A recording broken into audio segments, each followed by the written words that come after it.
हाय मेरे युवा साथियों, एक बार फिर से आप तमाम युवा शक्ति का कन्हैया सिंह का job oriented English teaching centre Grammarpur गांव में सुस्वागतम।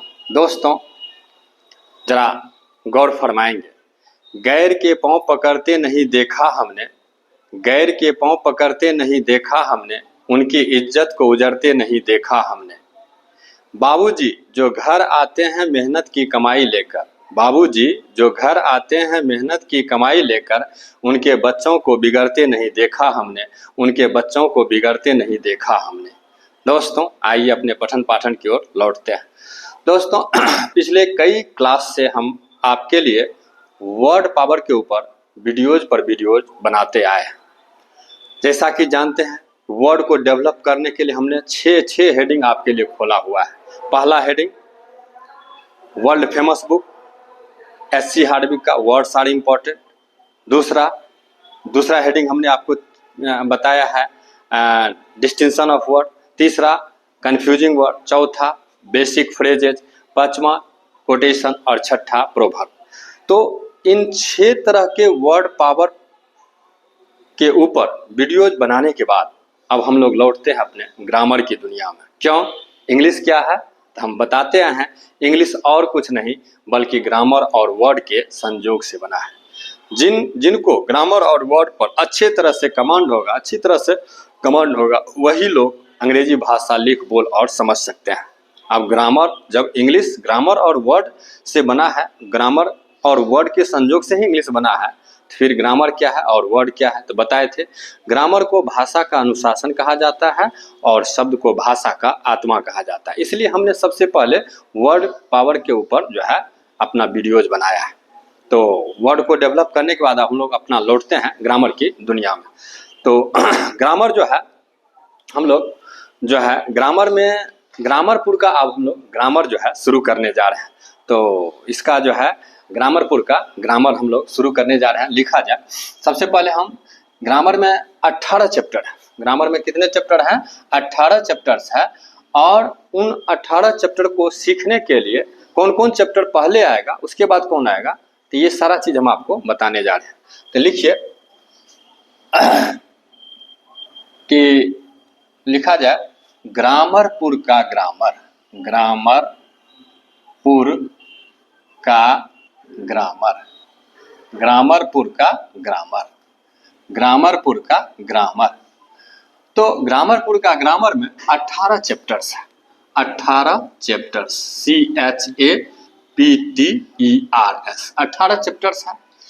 सबसे पहला हम लोगों का चैप्टर है ग्रामर में, सबसे पहला चैप्टर होगा स्पेलिंग प्रॉब्लम। लिखा जाए SPELLING, हैफन दे दीजिए बीच में, प्रॉब्लम्स, PROBLEMS।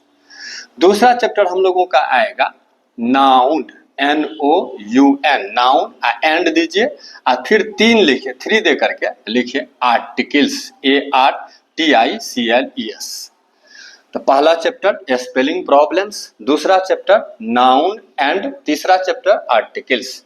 चौथा चैप्टर हम लोगों का होगा केस, CASE, केस, कॉमा दे दीजिए, 5 में लिख लीजिए पर्सन, PERSON, पर्सन, और तब एंड लिख करके 6 नंबर में लिखिए प्रोनाउन, PRONOUN। तो case, person and pronoun 6 chapter हो गया। साथ में आएगा हम लोगों का एडजेक्टिव, ADJECTIVE, एडजेक्टिव, एंड 8 में दे दीजिए डिग्री, DEGREE, डिग्री। फिर 9 में हम लोगों का आएगा एडवर्ब, ADVERB, एडवर्ब एंड, और 10 में आएगा रिमूव टू, REMOVE, TOO लिख करके इसको अंडरलाइन कर दीजिए, रिमूव टू को अंडरलाइन कर देना है। 10 के बाद 11 हम लोगों का चैप्टर होगा एडवर्ब के बाद कंजंक्शन आएगा, CONJUNCTION, कंजंक्शन।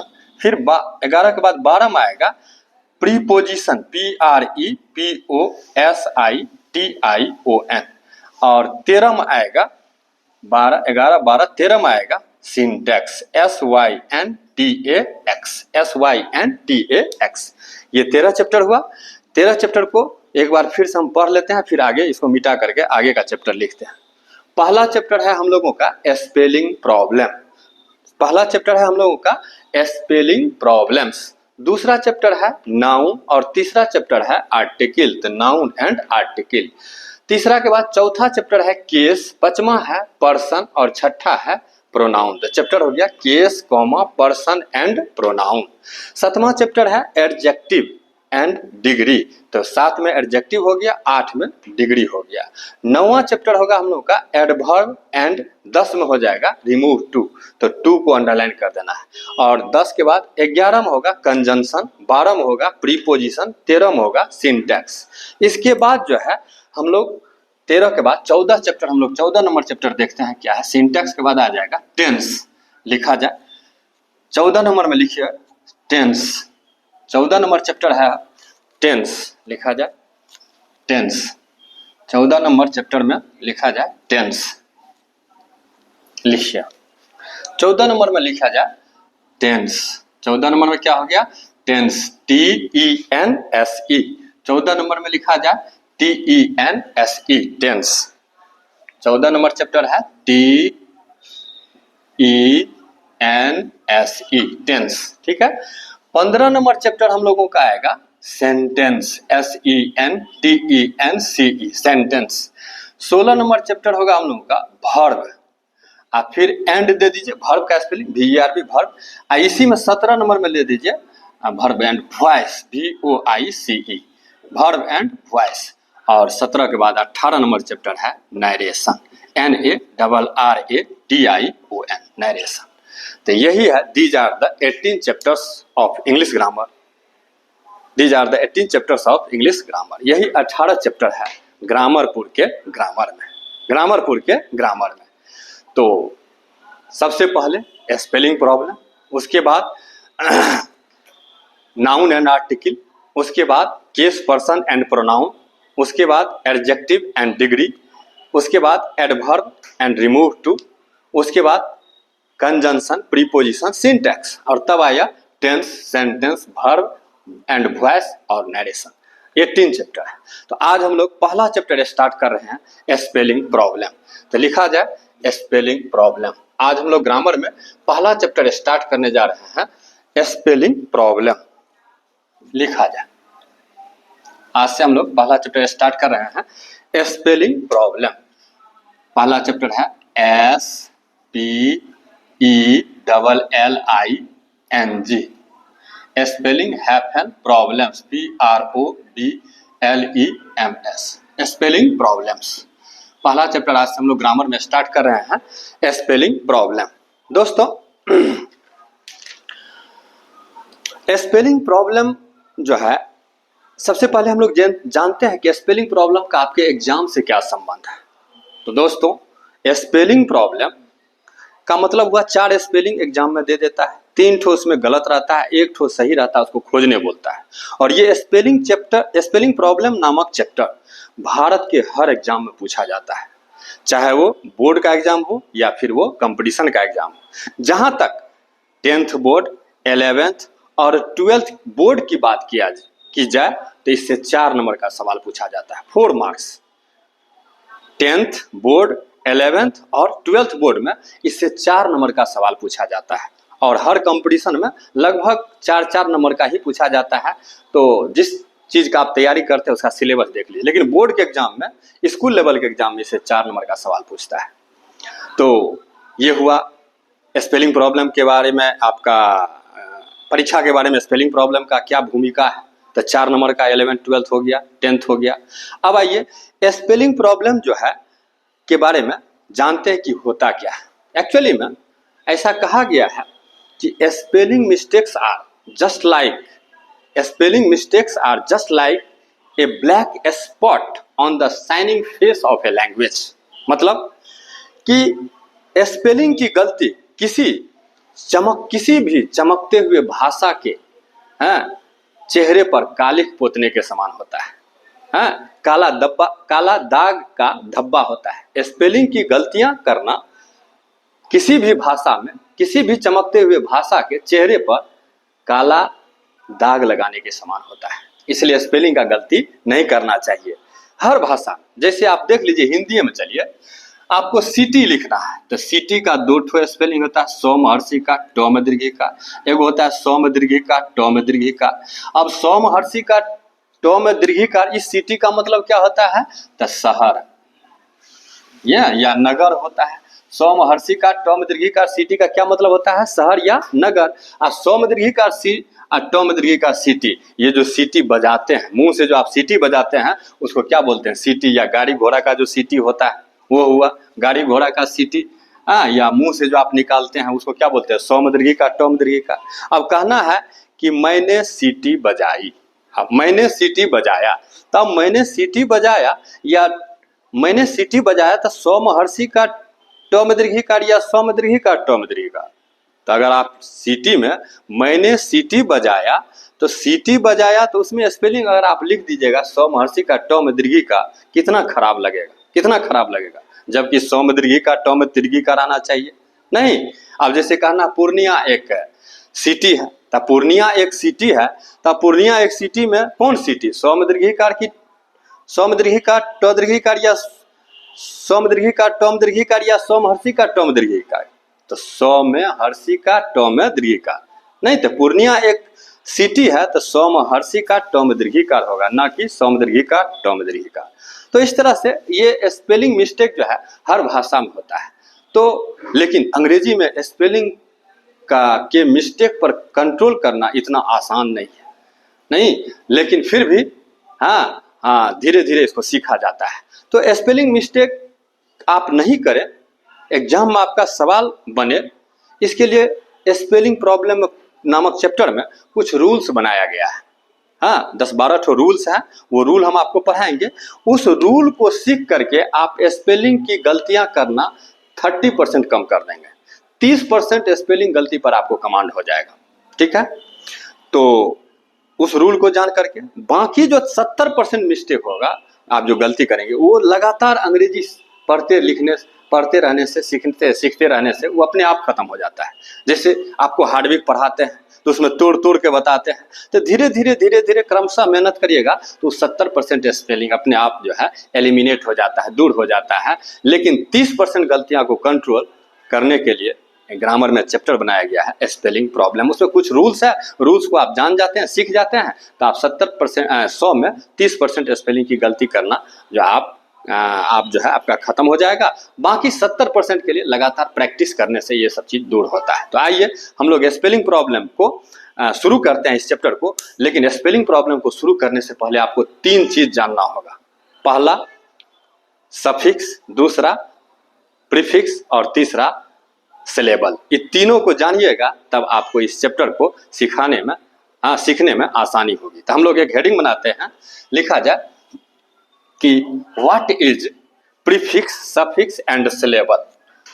व्हाट इज, लिखिए, क्वेश्चन बनाइए, लिखिए what, WHAT, what is prefix, what is prefix, PREFIX, prefix को अंडरलाइन कर दीजिए।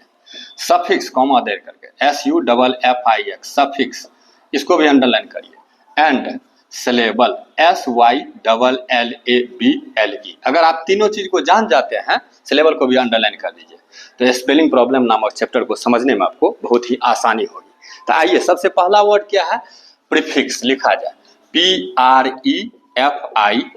दोस्तों, अगर हम प्रीफिक्स का संधि विच्छेद करें तो क्या हो जाएगा, देखिए तो प्री प्लस फिक्स, देखिए तो ब्रैकेट में लिखिए, pre, PRE, pre plus FIX, fix. अब प्री का मतलब क्या होता है, तो देखिए यहां से निकालिए, प्री मतलब होता है बिफोर, BEFORE, या प्री मतलब बिफोर हुआ, या नहीं, और हिंदी में मतलब क्या हो गया, पहले, पहलोएकार। ठीक है, प्रीफिक्स का संधि विच्छेद किए, प्री प्लस फिक्स, तो प्री को अंडरलाइन किए नीचे से, फिक्स को अंडरलाइन करिए ऊपर से। आप प्री का इंग्लिश मीनिंग लिखे बिफोर, हिंदी मीनिंग पहले, यानी प्री मतलब पहले, बिफोर। अब फिक्स मतलब होता है टू सेट, SET, और हिंदी मीनिंग हो जाता है बैठाना। यानी प्रीफिक्स का शाब्दिक अर्थ हुआ किसी चीज के पहले बैठाना, किसी चीज के पहले बैठाना। तो प्रीफिक्स अब होता क्या है, तो इसका सीधा साधा परिभाषा है, प्रीफिक्स शब्द के उस अंश को कहते हैं जो किसी शब्द के पहले जुड़कर उस शब्द के अर्थ और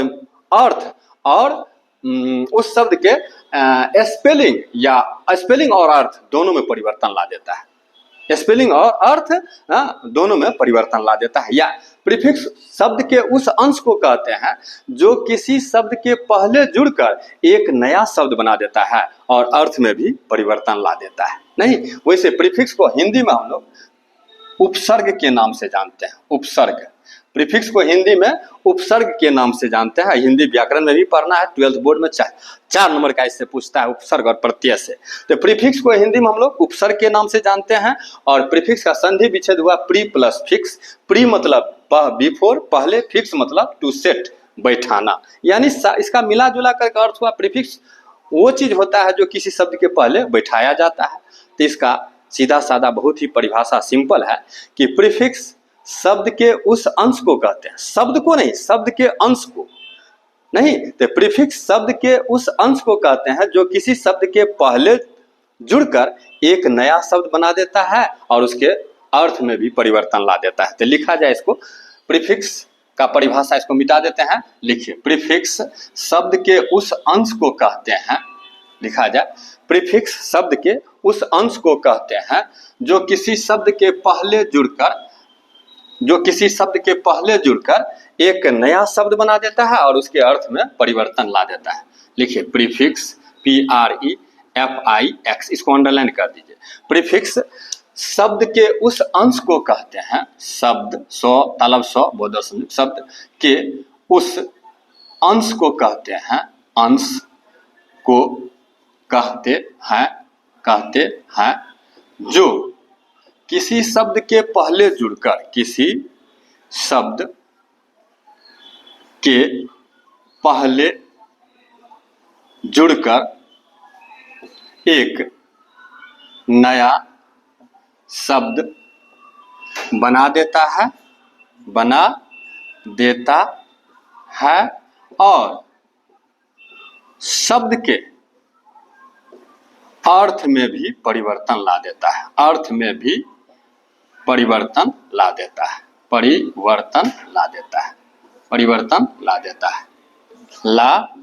है। तो प्रीफिक्स शब्द के उस अंश को कहते हैं जो किसी शब्द के पहले जुड़कर एक नया शब्द बना देता है और उसके अर्थ में परिवर्तन भी ला देता है। जैसे हम लोग कहेंगे, जैसे एग्जाम्पल में लिखिए, जैसे लिखना है कि प्रीफिक्स में जैसे लिखना है पावर, POWER, पावर लिख दिए। इसके पीछे में पीछे कौन होता है? जो लेफ्ट साइड में होता है उसको पीछे बोला जाता है, जो राइट होता है उसको आगे बोला जाता है। तो पावर, POWER, पावर के पहले इम जोड़ दीजिए, EM। तो पावर में जब आप इम जोड़िएगा तो नया शब्द क्या बन गया? इम पावर, EMPOWER। अब देखिए, ये जो इम है यही है प्रीफिक्स। क्यों? क्योंकि ये शब्द के पहले जुड़ा, PREFIX, और नया शब्द क्या बनाया? इम पावर। ये नया शब्द बना दिया, ये न्यू वर्ड बन गया। लेकिन हमारा पुराना वर्ड क्या था? ओल्ड वर्ड क्या था? पावर। ये ओल्ड वर्ड था, तो ओल्ड वर्ड था हमारा, पुराना वर्ड था पावर। उस पावर के पहले इम शब्द नहीं, शब्द का अंश जुड़ करके क्या बना दिया? इम पावर, नया शब्द बना दिया। अब पावर मतलब तो हो गया शक्ति, पावर मतलब क्या हुआ? शक्ति। और इम पावर मतलब क्या हो गया? शक्तिमान बनाना, शक्तिमान बनाना। तो इस तरह से देखिए, इम पावर मतलब क्या हो गया? शक्तिमान बनाना। तो देखिए, पावर था शक्ति, उसके पीछे में इम लगा पहले, तो नया शब्द बन गया इम पावर, और उसका हिंदी मीनिंग हो गया शक्तिमान बनाना। तो शक्ति से क्या बन गया? शक्तिमान बनाना। किसके चलते? तो इम के चलते। इम जुड़ गया पावर में तो नया शब्द बना दिया इम पावर। तो नया शब्द भी बन गया, स्पेलिंग भी मीनिंग भी बदल गया, स्पेलिंग भी बदल गया। तो ये हो गया प्रीफिक्स। अब सफिक्स क्या है? तो ठीक इसका उल्टा लिखिए, सफिक्स को हिंदी में हम लोग जो है प्रत्यय के नाम से जानते हैं। सफिक्स को हिंदी में हम लोग प्रत्यय के नाम से जानते हैं। लिखिए, सफिक्स को हिंदी में हम लोग प्रत्यय के नाम से जानते हैं। सफिक्स लिखा जाए SUFFIX,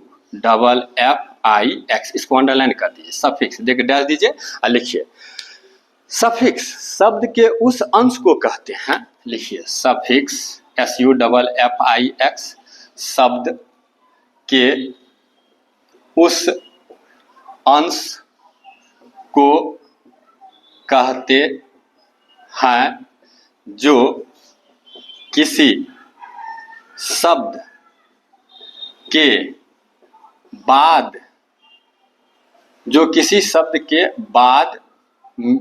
शब्द के आगे जुड़कर, लिख लीजिए, जो किसी शब्द के आगे जुड़कर या बाद में जुड़कर, जो भी लिखिए, किसी शब्द के आगे जुड़कर या बाद में जुड़कर उस शब्द के अर्थ में, उस शब्द के अर्थ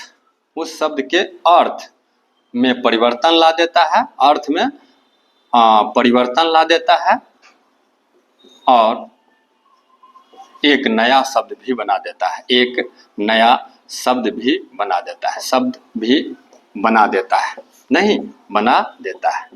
तो प्रीफिक्स शब्द के उस अंश को कहते हैं जो किसी शब्द के बाद में जुड़कर या जो किसी शब्द के आगे जुड़कर उस शब्द के अर्थ में परिवर्तन ला देता है, उस शब्द के अर्थ में परिवर्तन ला देता है और एक नया शब्द भी बना देता है। प्रीफिक्स शब्द के उस अंश को कहते हैं जो किसी शब्द के आगे जुड़कर एक नया शब्द बना देता है और उस शब्द के अर्थ में भी परिवर्तन ला देता है। जैसे देखिए, लिखते हैं ग्रेट, GREAT, इसमें जोड़ दीजिए नेस, बराबर क्या हो गया, ग्रेटनेस। अब देखिए, ये जो नेस है यही है सफिक्स। इसको दुनिया में क्या बोलते हैं, सफिक्स। क्यों? क्योंकि ये शब्द के आगे जुड़ता है, शब्द के पीछे नहीं जुड़ता है। तो नेस हो गया, और ये शब्द भी नहीं है, शब्द का अंश है। इम शब्द नहीं है, शब्द का अंश है। नेस शब्द नहीं है, शब्द का अंश है। तो नेस आगे जुड़ता है और इम पीछे जुड़ता है। तो पीछे जुड़ने के कारण इम हो गया प्रीफिक्स, और नेस आगे जुड़ने के कारण क्या हो गया, सफिक्स। तो अब देखिए, ग्रेट में जुड़ा नेस सफिक्स, तो नया शब्द क्या बन गया। ये ग्रेट जो है ओल्ड वर्ड था, ओल्ड वर्ड, और ग्रेट मतलब क्या होता है, महान। ग्रेट मतलब महान। अब नया शब्द जो बना ग्रेटनेस, ये क्या बन गया, इसका हिंदी हो गया महानता। और ये कौन वर्ड हो गया, न्यू वर्ड हो गया, न्यू वर्ड ना। तो प्रीफिक्स और सफिक्स आप समझ गए कि प्रीफिक्स शब्द के पीछे जुड़ता है, प्री मतलब पहले, और सफिक्स शब्द के आगे जुड़ता है। और सफिक्स और प्रीफिक्स जब आगे पीछे जुड़ता है तो एक नया शब्द बना देता है और शब्द के अर्थ में भी परिवर्तन ला देता है। अब आ गया, आपका बच गया सिलेबल। तो लिखा जाए सिलेबल क्या है। तो सिलेबल जो है, लिखिए, सिलेबल का हिंदी होता है शब्दांश। सिलेबल को हिंदी में क्या बोलते हैं, शब्दांश। लिखा जाए सिलेबल, SYLLABLE, सिलेबल। सिलेबल को हिंदी में बोलते हैं शब्दांश।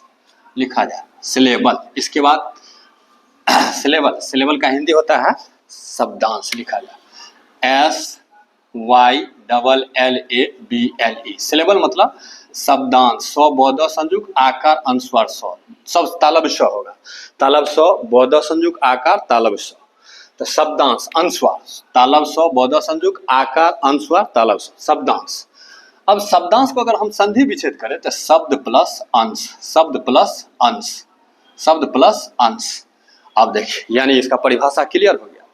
शब्दों के अंश को क्या बोलते हैं, शब्दांश। शब्दों के अंश को क्या बोलते हैं, शब्दांश। और शब्दांश का जो है ये शब्दांश का इंग्लिश क्या हुआ, सिलेबल। तो सिलेबल को ही हिंदी में क्या बोलते हैं, शब्दांश। SYLLABLE, सिलेबल को हिंदी में बोला जाता है शब्दांश। और शब्दांश का संधि विच्छेद होता है शब्द प्लस अंश, यानी शब्द के अंश को क्या कहते हैं, शब्दांश। तो देखिए, इसका परिभाषा आ गया अपनी भाषा में। शब्द के अंश को शब्दांश कहते हैं, शब्दांश कहते हैं। शब्द के अंश को क्या कहते हैं, शब्दांश कहते हैं। अब इसका इंग्लिश में परिभाषा लिखिए, स्टैंडर्ड परिभाषा लिखिए। द यूनिट्स, UNITS, यूनिट्स और sections, SECTIONS, in which words WORDS words are divided DIVIDED divided at the time of pronouncing pronouncing them them are called syllable SYLLABLE syllable। देखिए मिला लीजिए, the units or sections in which words are divided at the time of pronouncing them are called syllable। the units or sections in which words are divided at the time of pronouncing them are called syllable। Hindi, किसी शब्द का वह भाग या वह इकाई, किसी शब्द का वह भाग या वह इकाई जिसे उच्चारण करते समय तोड़ा या बांटा जाता है तो उसे उस शब्द का सिलेबल कहा जाता है। नहीं, किसी शब्द का वह भाग, लिखिए, किसी शब्द का वह भाग या वह इकाई, किसी शब्द का वह भाग या वह इकाई जिसे उच्चारण करते समय तोड़ा या बांटा जाता है तो उसे उस शब्द का सिलेबल कहा जाता है, उस शब्द का सिलेबल कहा जाता है। जैसे इसको ऐसे समझिए, किसी शब्द को बोलने में हमारी सांसें जितनी बार टूटती है उसको उतना सिलेबल का वर्ड बोला गया है। क्या क्या बोले देखिए, शब्दांश, सिलेबल का हिंदी हुआ शब्दांश, शब्दांश का संधि विच्छेद हुआ शब्द जोड़ अंश, यानी शब्दों के अंश को क्या कहते हैं, शब्दांश। पहला परिभाषा सिंपल छोटा मोटा। दूसरा परिभाषा स्टैंडर्ड, द यूनिट्स और sections in which words are divided at the time of pronouncing them are called syllable. किसी शब्द का वह भाग या वह इकाई जिसे उच्चारण करते समय तोड़ा या बांटा जाता है उसे उस शब्द का सिलेबल कहा जाता है। अर्थात किसी शब्द को बोलने में हमारी सांसें प्राकृतिक रूप से जितनी बार टूटती है उसको उतना सिलेबल का वर्ड कहा गया है। जैसे हम लिखते हैं ग्रेट, देखिए जैसे हम लिखते हैं गुड, GOOD गुड, तो गुड जो है ये एक सिलेबल का वर्ड है। क्यों? क्योंकि इसको एक ही बार में बोल देते हैं गुड, ऐसा नहीं बोलते गु और डो, ऐसा नहीं बोलते हैं, गु और डो नहीं बोलते हैं, सीधे एक ही बार में क्या बोलते हैं, प्राकृतिक रूप से गुड, इसलिए ये वन सिलेबल वर्ड है। और जो वन सिलेबल है उसको मोनो भी बोलते हैं, मोनो सिलेबल SYLLABLE। तो गुड क्या हुआ, वन सिलेबल वर्ड या मोनो सिलेबल वर्ड। मोनो मतलब केमिस्ट्री में जानते हैं कार्बन मोनोऑक्साइड, मोनो मतलब एक होता है, वन होता है, तो वही वन सिलेबल या मोनो सिलेबल। तो one syllable mono syllable word किसे कहते हैं, तो जिस शब्द को बोलने में हमारी सांसें एक बार टूटती है, यानी उसको एक ही बार में बोल देते हैं, उसको क्या बोलते हैं, मोनो सिलेबल। फिर इसी तरह से आ जाएगा बैड, बैड भी मोनो सिलेबल हुआ, एक ही बार में बोल देते हैं, ऐसा नहीं बोलते हैं बै और डो। ग्रेट, ग्रेट भी मोनो सिलेबल वर्ड है क्योंकि ग्रेट को भी एक ही बार में बोल देते हैं, ऐसा नहीं बोलते ग्रे आटो नहीं बोलते हैं, ग्रेट, ग्रेट एक ही बार में बोल देते हैं। तो गुड बैड ग्रेट ये हुआ मोनो सिलेबल। अब दूसरा देख लीजिए, जैसे कहते हैं soap case, SOAPCASE, soap case मतलब साबुनदानी होता है। अब सोप केस देखिए SOAP सोप और CASE केस, इसको दो बार में बोलना पड़ा, सोप केस। देखिए नेचुरली दो बार टूट रहा है सांस, सोप केस, तो सोप केस ये डाई सिलेबल वर्ड है। तो जिस शब्द को बोलने में दो बार हमारी सांसें टूटती है उसको बोलते हैं डाई, DI डाई, या टू सिलेबल वर्ड SYLLABLE, तो डाई या टू। अब डाई सिलेबल सोप केस हो गया। आर्म चेयर, आराम कुर्सी, आर्म चेयर, तो देख रहे हैं आर्म चेयर, तो ये भी डाई सिलेबल है, टू सिलेबल वर्ड है। अब इसी तरह से एगो ले लेते हैं इंटेलिजेंट, लिखिए INTELLIGENT, इसको तोड़िए, देखिए इंटेलिजेंट, देखिए ये ट्राई सिलेबल है, TRI ट्राई, और जो ट्राई होता है उसी को बोलते हैं थ्री, THREE थ्री सिलेबल।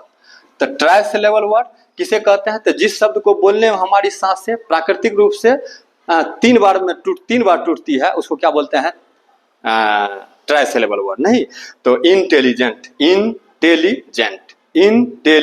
ये ट्राई सिलेबल वर्ड है, जो ट्राई होगा वो थ्री सिलेबल।